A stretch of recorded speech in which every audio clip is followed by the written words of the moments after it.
how do spacecraft slow down?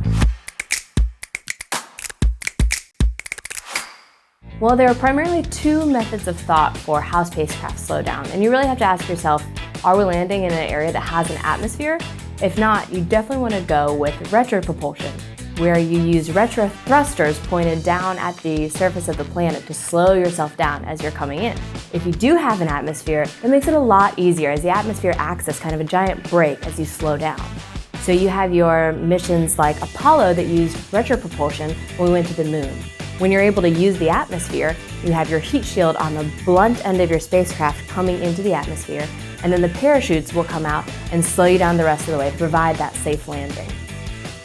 Here at NASA, we're constantly developing new technologies to help with that entry, descent, and landing, or EDL. Some of the trick in entering atmosphere is when you do have it, but it's really thin. One of the technologies NASA is developing to handle those is called HIAD, Hypersonic Inflatable Aerodynamic Decelerator.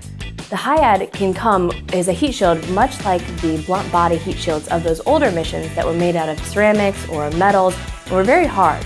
However, HIAD is a flexible woven system that compacts really small, so you're able to actually get a very small heat shield inside your rocket diameter. With HIAD, when the fairing comes off, the heat shield can then inflate and expand to a diameter much larger than your rocket. Therefore, you're able to bring in a much larger payload than you were before. So how do spacecraft slow down?